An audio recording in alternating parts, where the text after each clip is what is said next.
Hi everyone, and welcome to our third Google Hangout on air. We're here in the Shag Gallery of Biodiversity, live on the second floor of the Royal Ontario Museum. And today we're talking entomology, which is the study of insects, for those of you that don't know. My name is Ryan Dodge. I'm the social media coordinator here. I'm filling in for Dave Ireland, who's away at a conference. And with me is Antonia Guidotti and Brad Hubley, and they're both technicians in our entomology department. And I guess maybe we should start out by just explaining what a technician does in the entomology department. Well, we look after everything involving insects in the museum. We look after the collection. We help out with the exhibits. We do insect identifications for the public. We respond to media inquiries about insects. Mm-hmm. And everything to do with the collection, everything to do with research that curators are working on. So quite a bit of insects. And arachnids. Let's not forget those spiders. No, it's not My favorite. Spiders and arachnids. So and we do field work as well. And field work as well. They field work. So all the labels that go on all of the insects and you know, all of the cataloging of the specimens and everything like that. These little boxes. You put everything in the little boxes. Make sure they're stored properly and everything. Yes. Okay. All right. Cool. And we have over 1 million specimens in our collection right now. 1 million. And so in terms of number of specimens, ours is the largest in the museum. Largest in the museum. So. Tell me why is it important to study insects? Why entomology? Why do we study insects? Why not? They're the most diverse group of organisms on the planet. Biologists, entomologists estimate anywhere from 5 to 30 million different species of insects on the planet. We can't even narrow it down to, is it 5 million or 6 million, because of the diversity of localities throughout habitats throughout the world. Right now, we only know of about just slightly over 1 million described species are known to science. So if you want to get into a field of biology where there's pretty much guaranteed job security, become an entomologist. That's great advice. So I guess, can you guys tell us a little bit about your background, sort of where you went to school, maybe how you got into this field of research? Go ahead. I'll go first. I have a Bachelor of Science in Toxicology and Zoology, and then I did a Master's in Entomology, both at the University of Toronto. And my passion for insects began in university when I was doing field courses that involved insects, because insects are one of those groups that are really easy to rear and not too difficult to study, and that there's lots of ecology and behavior to study with insects. So that's how I got started. And then when I came here, the museum, I was sorting, which is one of the things that everyone starts with when they begin with entomology. And there's so much diversity in insects, and they're so beautiful and so colorful, and there's so many different forms. And I was just captivated, and I've been here ever since. So. That's fantastic. Who are you, Brad? Me, ever since I was a young kid, I always loved animals. My goal was always to own a zoo. Sorry, big brother, that never worked out. Yeah. And then back in 1984, I got a part-time summer job working in the Department of Invertebrate Zoology, sorting some aquatic surveys that had both insects and invertebrates in there. These were conducted by biological consultants doing pollution studies in various water bodies around the province. So then the next year, the invertebrate zoology curator told me that they were hoping to get a full-time position, but entomology had 2 full-time positions, permanent ones, and one of them was 2 pay scales higher. And I said, well, sorry, Dale, hope you don't mind, but I'm going to apply for that one. And so I got the job, put myself on a 5-year plan, and that was 28 years ago. Wow. So I've been here ever since. So yeah, you both have sort of a long history here at the museum. I guess you've seen lots of specimens come through the doors and have cataloged a lot. And I'm just wondering, what's your most memorable specimen that you've sort of interacted with or discovered, or can you pick just one, or is there? I've got mine already picked. Well, I'm not going to say a specimen. As part of my graduate work, I describe new species. So there are 4 species of little parasitic wasps that I've described. It took a really long time, but I managed to do it. So those, I guess, would be my favorites. Right, yeah. If I had a favorite. Mm-hmm. And there was one time when I was in Vietnam, and this gold beetle landed on my hat, and that's the coolest insect that I've ever collected myself. That must it would have been easy to collect that. Just pull it off, or did you? It was a scarab beetle, gold, like literally gold colored, and landed on my hat at nighttime. So, go ahead, Brad.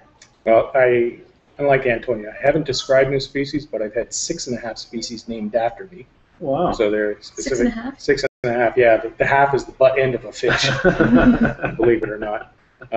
My favorite specimen I ever collected is a Brazilian wandering banana spider.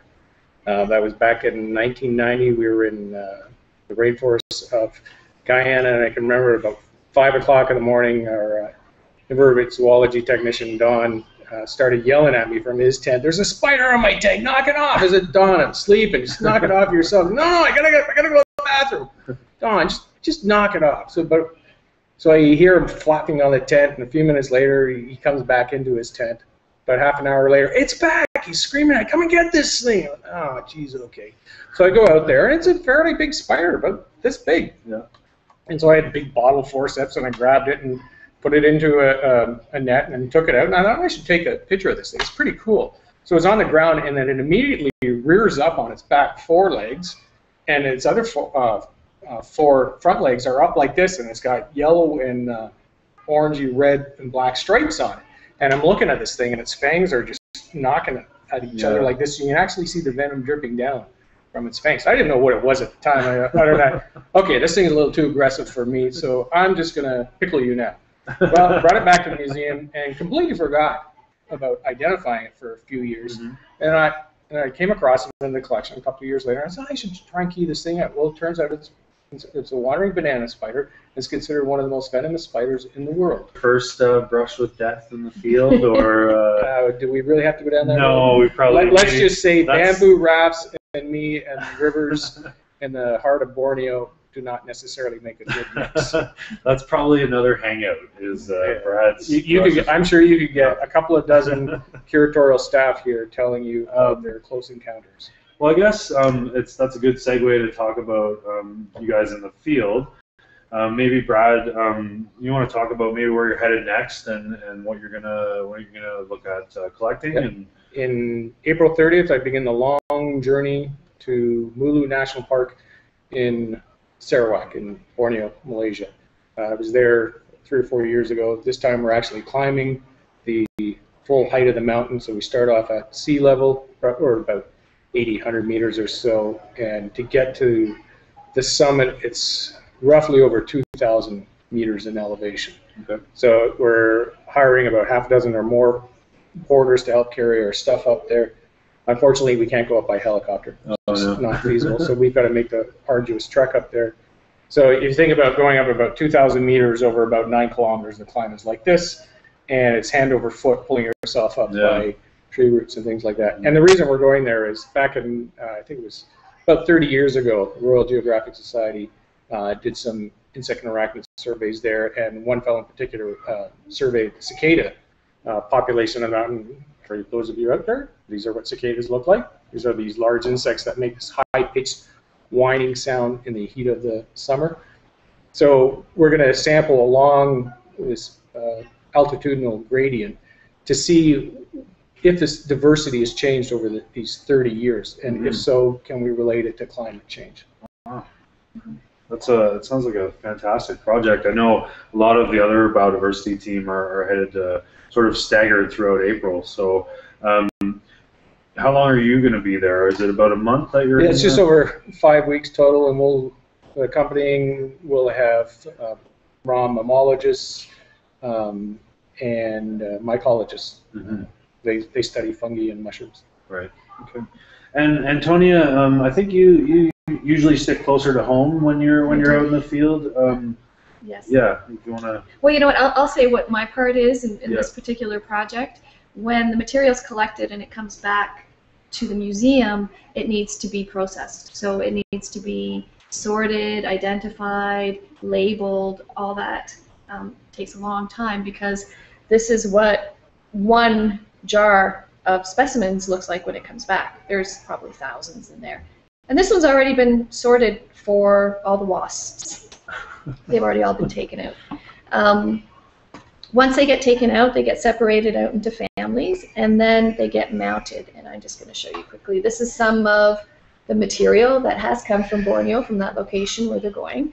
And they're little, these are in particular are tiny little parasitic wasps. And so I kind of supervise the students that sort the material and mount it, and I do some of it myself as well. So I do the stuff back here a great deal. Brad does as well, but he goes in the field and helps with the collecting component of it.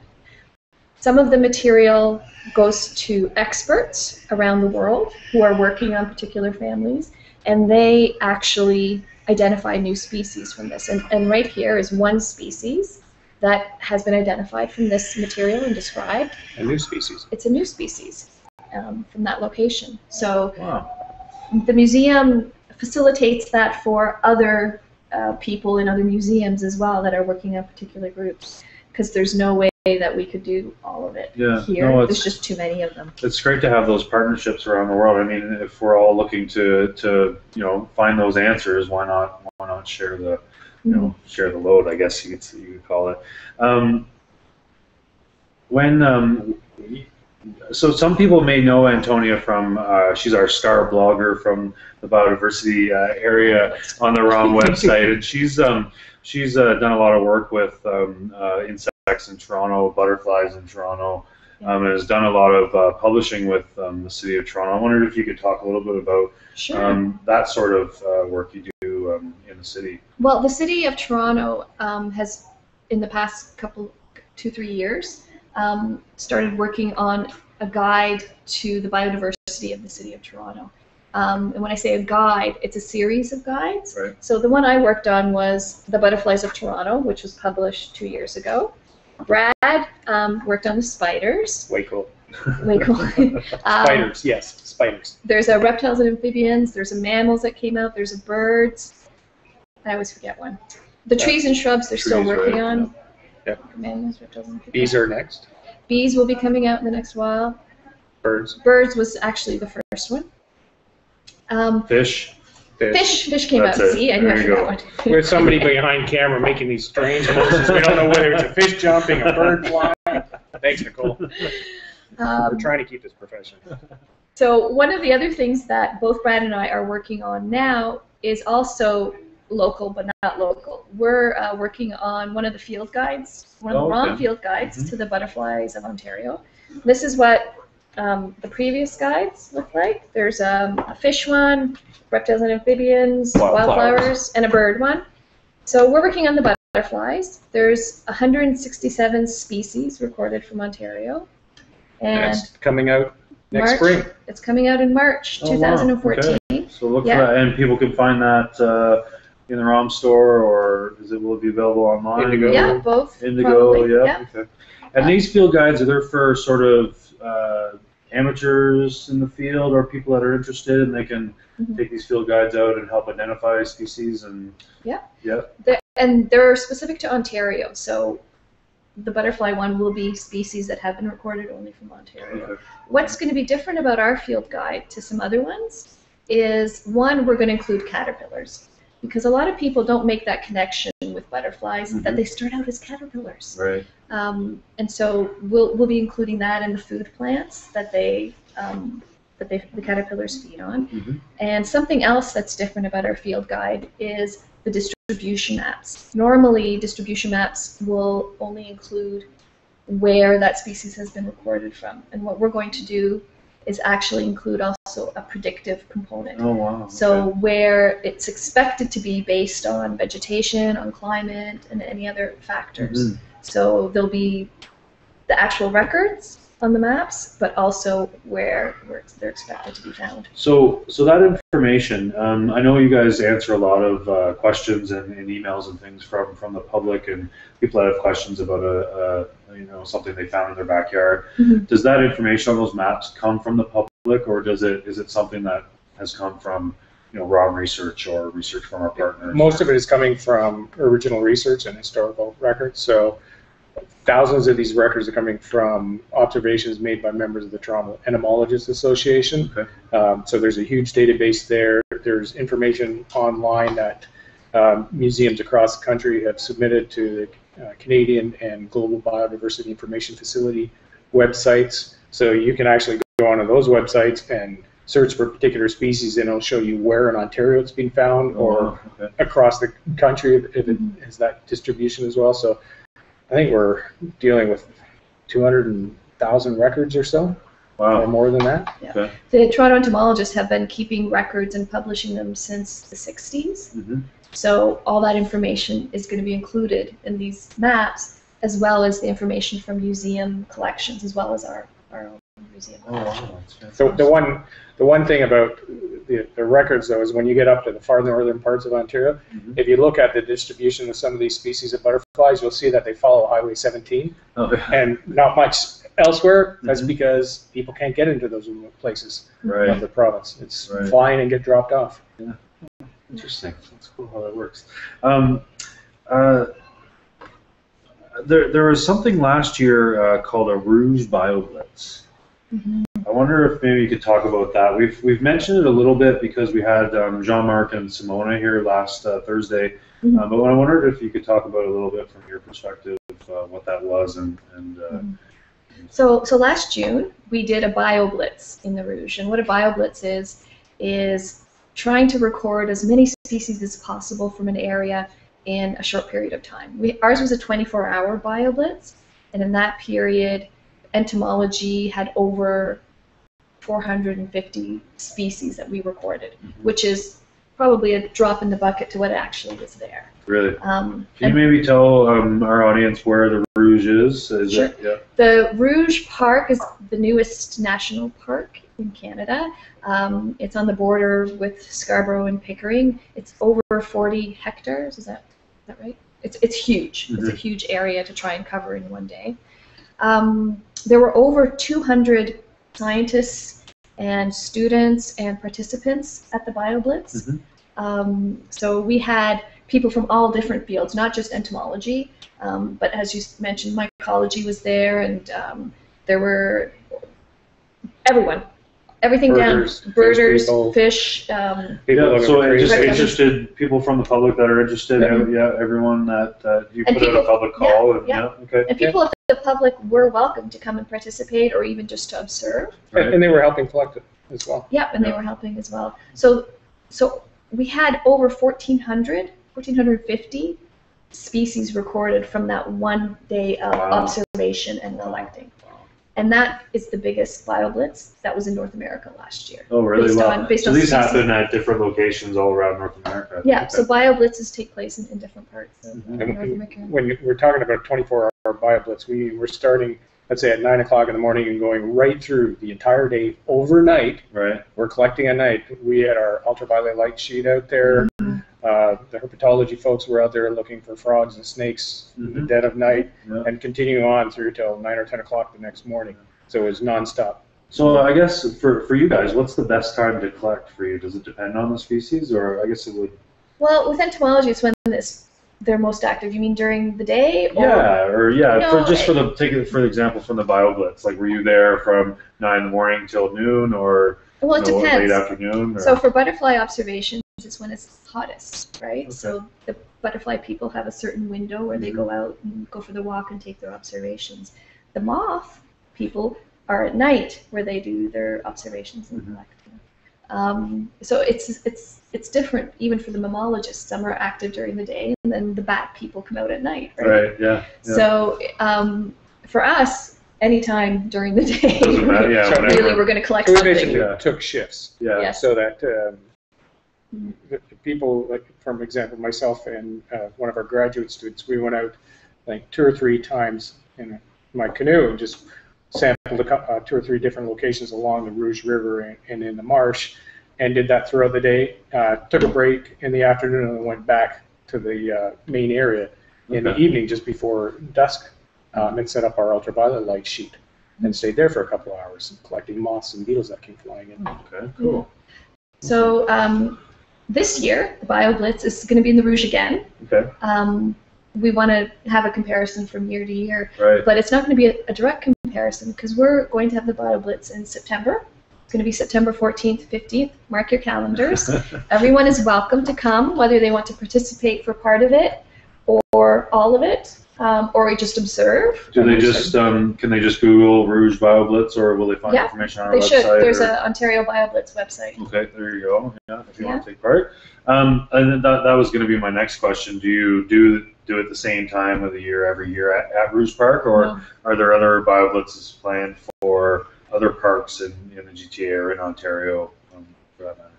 For this year, we're only going to be doing the Rouge BioBlitz Mhm. for the second year running in September. But in subsequent years, we're hoping to actually do other areas around the GTA. Okay. Yeah. So the ROM, a lot of the ROM curatorial staff are involved in the BioBlitzes. So hopefully we'll be able to go to another location and see the diversity there as well. Okay. And the list of species that we find in the park is really helpful to policymakers who are determining which parts of the area of the park should be set aside as do not disturb areas, where don't put any hiking trails in there because there may be a species at risk located in a particular area of the park. Mm-hmm. Others, or they can say, you know what, these are common species along this area here, so along this corridor we can set a hiking trail to guide people through this part of the park, and we're not worried about disturbing any species at risk.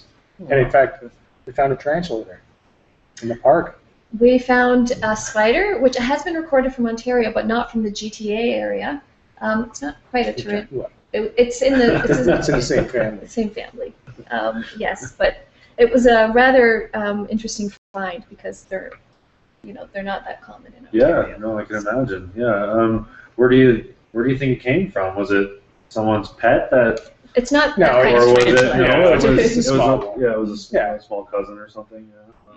Same Yeah, family. I'm not going outside anymore. I'm not going to Rouge. It's not something to worry about. For one, we This were is lucky a to nice find. segue. Let me go on record here saying the brown recluse does not occur in Ontario. Okay, Not. folks? It's doesn't? not here. Do you guys Think get a about- lot of questions Oh, about the my brown goodness. recluse? Yeah, Yes. Antonio alluded earlier on about doing public identifications. Mhm. And when it comes to spiders, the bane of my existence are people calling and saying that they'd be bitten by a spider and their doctor confirmed that it's a spider bite, but nobody ever has a specimen to show us.